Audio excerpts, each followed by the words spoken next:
예, 한판 브리핑 민동기 평론가 함께하겠습니다. 어서 오십시오. 안녕하십니까. 자, 오늘로 출범 1주년. 대통령이 굉장히 다양한 행보를 이어갔습니다. 국립서울현충원 참배했습니다. 방명록에요. 위대한 국민과 함께 자유와 혁신의 나라, 세계 평화와 번영에 책임 있게 기여하는 나라를 만들겠습니다. 이렇게 썼고요. 그리고 오늘 용산 대통령실에서 국무위원, 여당 지도부 등을 불러서 오찬을 함께 했는데요. 예. 국민의힘 최고위원들은 초청을 하지 않았습니다. 윤 대통령은 지난 1년은 잘못된 국정의 방향을 큰 틀에서 바로잡는 과정이었다. 이렇게 얘기를 했고 무너진 것을 다시 세우는데 시간과 노력이 많이 들지만 대한민국은 올바른 방향으로 나아간다고 확신한다. 이런 얘기를 했습니다. 그리고 2년 차에는 경제와 민생 위기를 살피는데 주안점을 둘 것이라고 얘기를 했고 복합 위기를 수출로 돌파하겠다. 이런 점을 강조를 했습니다. 예. 자, 이제 1주년 기자회견을 안 한 것을 두고도 여러 가지 의견이 나왔습니다만 오늘도 갑자기 대통령이 기자실을 찾았죠.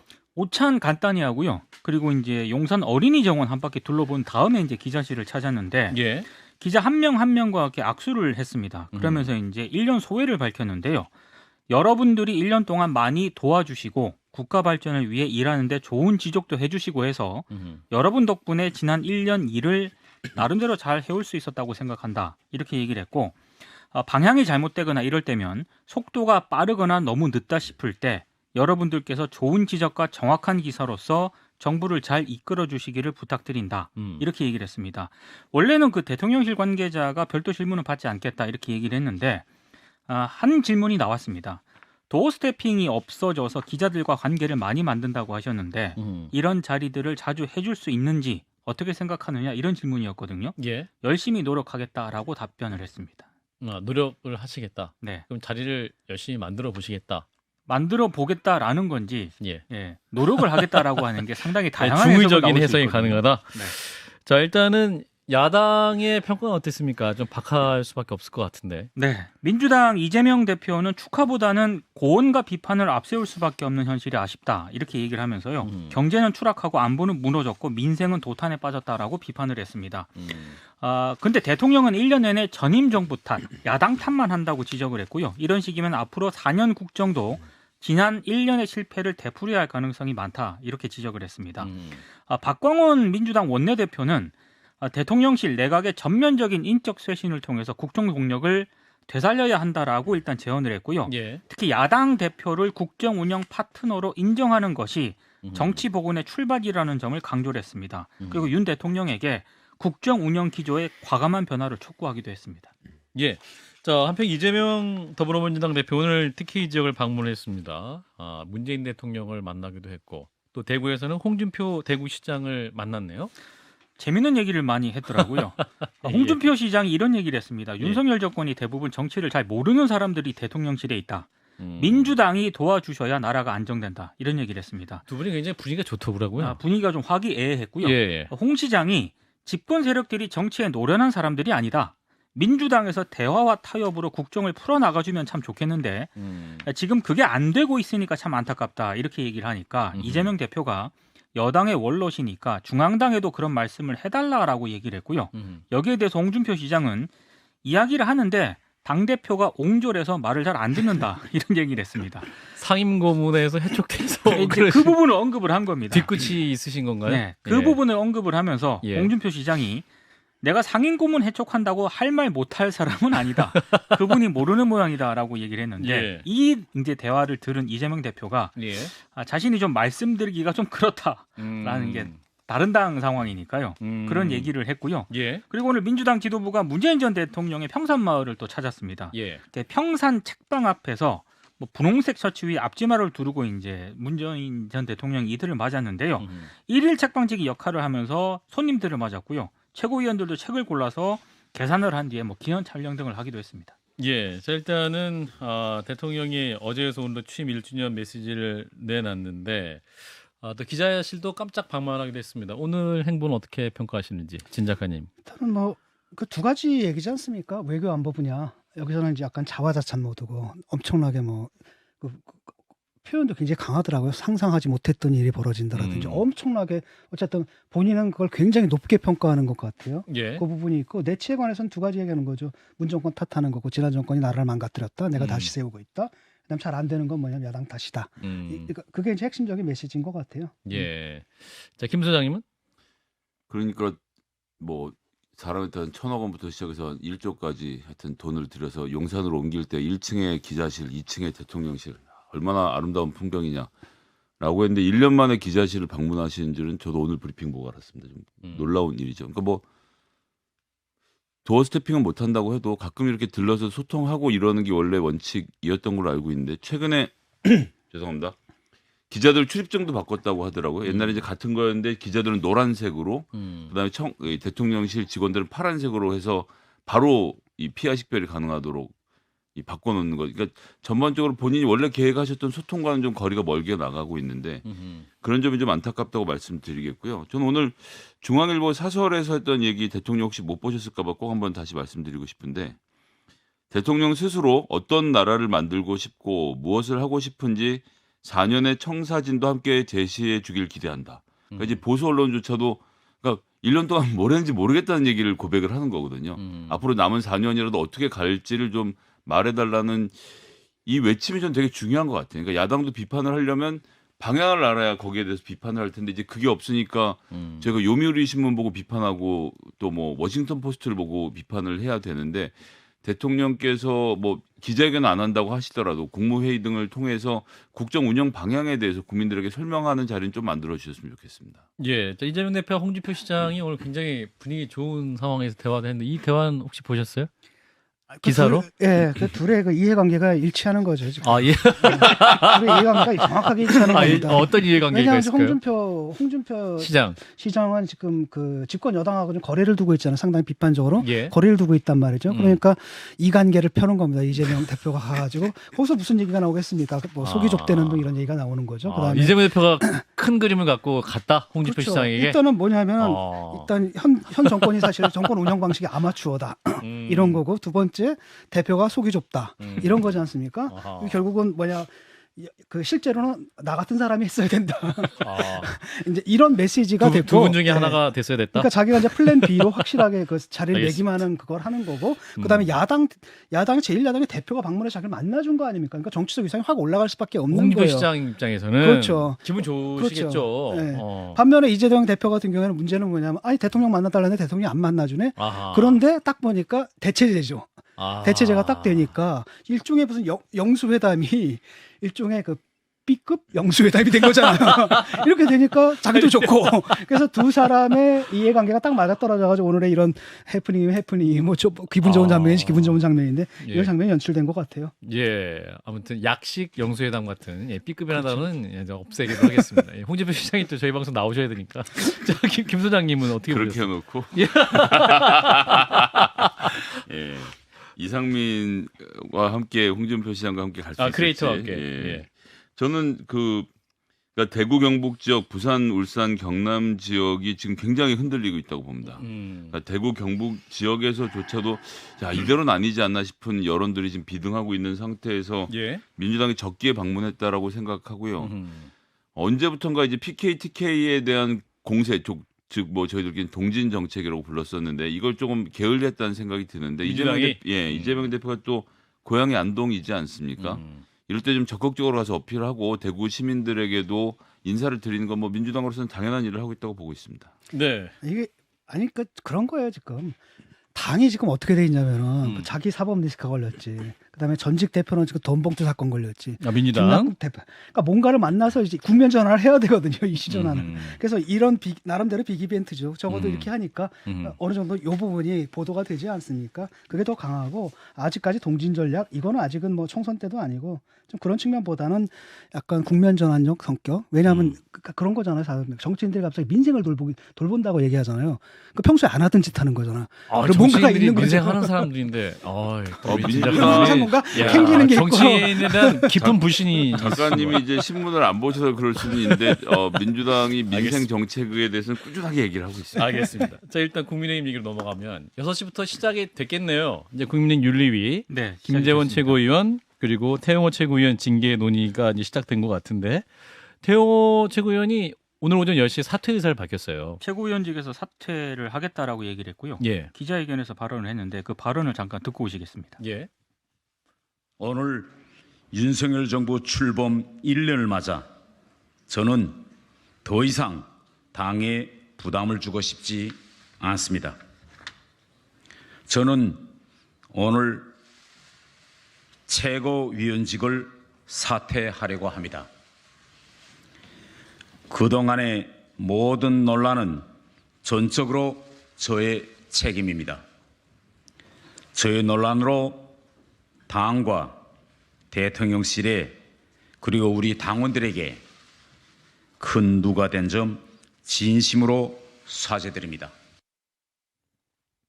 예, 자 태영호 최고위원의 오늘 오전 사퇴 기자회견이었는데요. 계속 네. 전해주실까요? 당 대통령실 당원 동지들에게 큰 누가 된 점 진심으로 사죄드린다라고 얘기는 했는데 예, 여기 국민은 좀 빠졌습니다. 그리고 날카롭게 보셨네요. 예, 태용호 의원이 이제부터 백의종군하면서 계속 윤석열 정부와 국민의힘의 성공을 위해 분골쇄신하겠다라는 얘기도 했고요. 예, 자신에게 주어진 역사적 사명만을 생각하면서 앞으로 뚜벅뚜벅 나아갈 것이다 이런 얘기를 했습니다. 방금 말씀하신 것처럼 6시부터 전체 회의를 열어서요. 태용호 최고위원에 대한 징계 수위를 윤리위가 최종 결정을 하겠다고 예고한 그런 상태인데 관심의 초점은 태용호 의원에 대한 징계 수위가 어떻게 결정이 되느냐 아니겠습니까? 예, 근데 지금 원래는 당원권 1년 정지 징계, 중징계가 나올 것이다라는 전망이 많았는데 최근에 윤리위에서 스스로 자진 사퇴를 하면은 징계 수위를 좀 낮춰줄 수도 있다. 뭐 이런 또 발언을 또 나오기도 했거든요. 전주 의원도 이제 사퇴했으니까 그렇습니다. 이게 정상 참작이 될 수도 있다라는 발언도 했잖아요. 그 이후에. 그렇습니다. 예. 그래서 아마 징계 수위가 좀 낮춰지지 않겠느냐라는 전망이 일단 나오고 있습니다. 태용호 의원에 대해서는 예, 오늘 기자들이 대통령실이라든가 당 지도부와 자진 사퇴와 관련해서 혹시 상의를 했느냐라고 질문을 했는데 이 질문에 대한 태용호 의원의 답은 없었다 이렇게 답을 했고요. 국민의힘은 당원 당규에 따라서 30일 이내에 전국위원회를 소집해서 후임 최고위원을 선출할 것으로 보이는데 예, 관심의 초점은 또 다른 초점은 그럼 김재원 최고위원은 어떻게 되는 것이냐. 오늘 기자들이 굉장히 많이 연락을 했다라고 하는데 연락을 안 받았다고 합니다. 일단 현재까지는 자진 사퇴 의사를 밝히지 않은 그런 상태고요.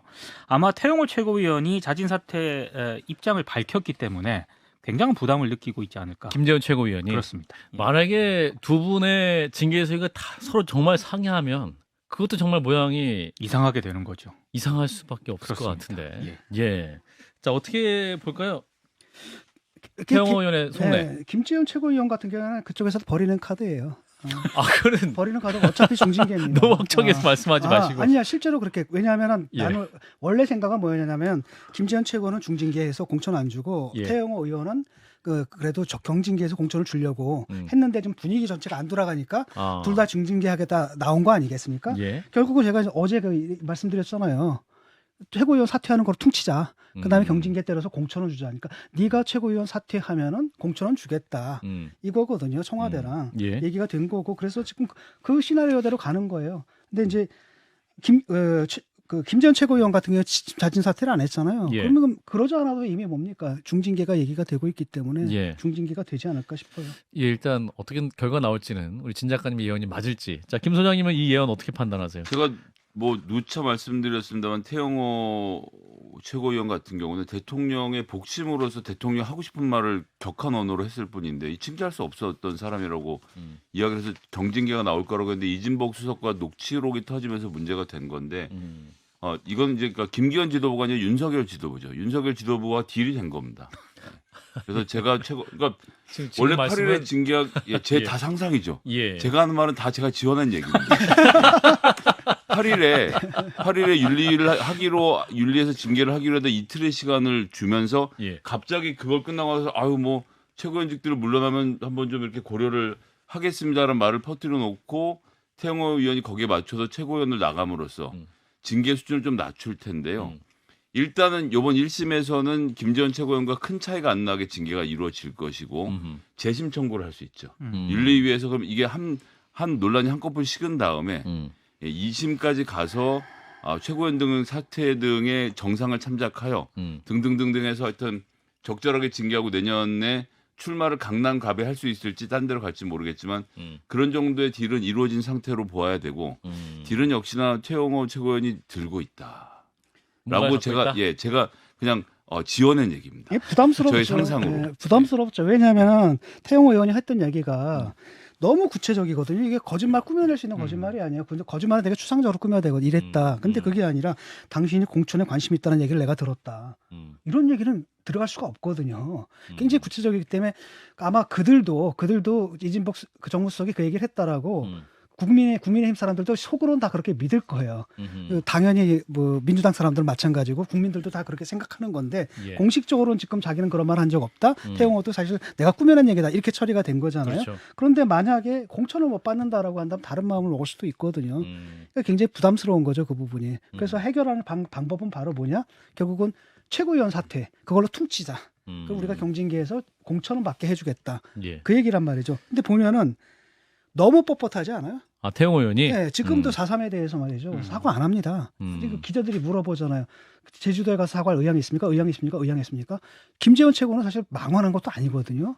가벼운 실언을 한 건데 가서 사과했거든요. 이거는 망언 중에 진짜 심한 망언한 건데 사과 안 하잖아요. 버티는 거예요. 그다음에 그 기자회견 해가지고도 버티고 이런 모습들 당정이 원하는 모습이 아닌데 이게 강하게 나간다는 것은 그분이 초선 의원이잖아요. 강하게 나간다는 거 그것밖에 없다는 거죠. 예. 예, 여기까지 하고요. 자, 민주당 얘기로 넘어가 보겠습니다. 자, 김남국 의원 이제 코인 문제로 굉장히 논란이 되고 있죠. 예, 그래서 지금 이제 김남국 의원께서 먼저 진상조사단을 구성해라. 외부 전문가 데려와서 조사하자. 뭐 이런 얘기까지 하고 있군요. 진상조사단을 민주당이 꾸리기로 했습니다. 조사팀에 현역 의원 4명하고요. 외부 전문가를 포함시키기로 했는데 CBS 노컷뉴스 보도에 따르면은 진상조사팀은 당내 수석 사무부총장인 김병기 의원을 팀장으로 하고 예. 이용우, 홍성국, 김한규 의원으로 구성이 됩니다. 여기에 가상자산 관련 외부 전문가가 섭외되는 대로 팀 구성을 완료할 예정인데 지금 민주당에서는 이 진상조사팀과는 별개로요. 김남국 의원에게 가상자산 매각을 권유하기도 했습니다. 권칠승 수석 대변인이 당에서 이렇게 권유하기로 했다라고 기자들에게 밝혔고 예. 본인도 그 부분에 대한 당 방침을 따라주리라 기대한다 이렇게 얘기를 했습니다.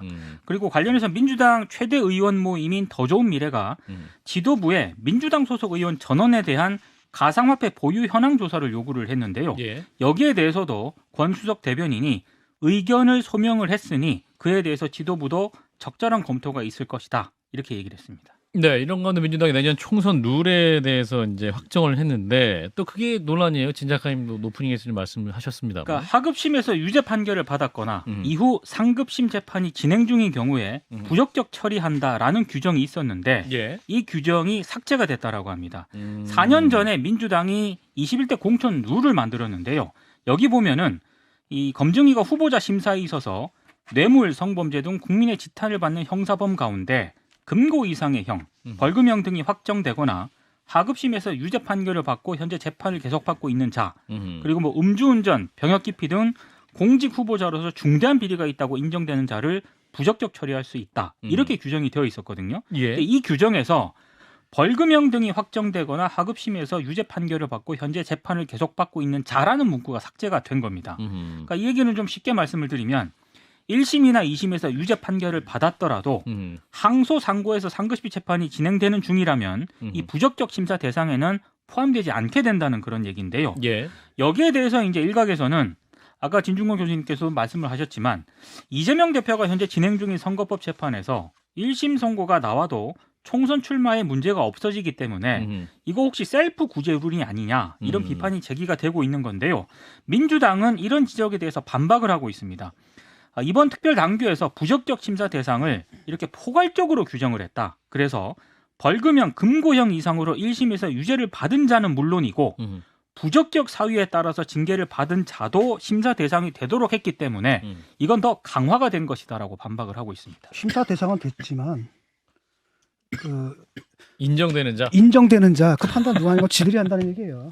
하나는 얘기죠. 본인들로 순화하겠습니다. 예, 민주당에서 판단하는 것으로 하겠다라는 건데 그 판단이 객관적으로 안 될 것이다라고 간단하게 생각해. 내가 그냥 질문을 해요. 그 사람들한테. 그분들한테 한번 질문을 해봅시다. 이재명 대표가 선거법 재판에서 만약에 또는 1심에서 유죄를 받았을 때 당신들 공천 줄 거냐 안 줄 거냐 단도직입적으로 한번 물어봐요. 그럼 얘기 답변 못 할 겁니다. 중대한 비리인지 당에서 판단하는 그 전에는 결정하겠습니다. 기준이 객관적이었단 말이죠. 1심에서 유죄 뭐 객관적인데 지금은 인정이라는 건 주관적인 거거든요. 예. 그러니까 사실 규정을 없앤 거죠. 자, 김 소장님 맞습니까? 이게 이제 정치지 않습니까? 정치에 대해서 사람들이 잘 모르는 게 현실로 닥쳐서 세력 간의 싸움이 되면요 결국 여론에 의해서 움직이게 된다라고 생각하고요. 지금 룰을 뭘로 정하든 막상 지금 뭐 제3당에 대한 지지도가 치솟아 오르고 뭐 이런 분위기 속에서 민주당이 위기감을 가지면 개혁적인 공천을 할 것이고 위기감이 없이 그냥 진보하게 가면 혁신적인 공천을 못하고 선거에 질 것은 명확한 사실이기 때문에 저는 막상 선거 국면에 들어가면 뭐 물불 안 가리고 혁신적으로 할 수밖에 없게 될 거라고 봅니다. 만약에 그래요. 공천을 안 준다고 하면은 그 개딸들이 가만히 있겠냐라는 거예요. 난리가 날 겁니다 또. 예.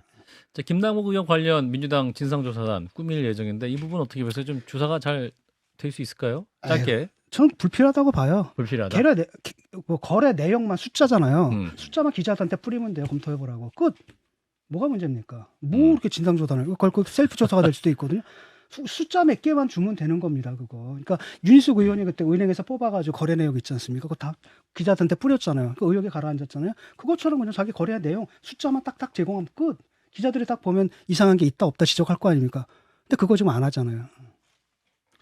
일단 국정원 출신의 김병기 의원이 팀장을 맡았고 그 다음에 이 문제에 대해서 굉장히 비판적인 의견을 냈던 이용우 의원이 워낙 전문가기도 합니다만 카카오뱅크 출신의 김한구 의원은 며칠 전에 가상자산 관련된 법안을 냈던 당사자기도 하죠. 예. 그래서 팀은 굉장히 객관적으로 구성이 됐다고 보고요. 김남국 의원 한 사람의 문제가 아니라 이제 민주당 전수조사 어떻게 할 건지까지 잘 살펴보길 바랍니다. 여기까지 네. 하겠습니다. 민동기 평론가였습니다. 고맙습니다. 고맙습니다.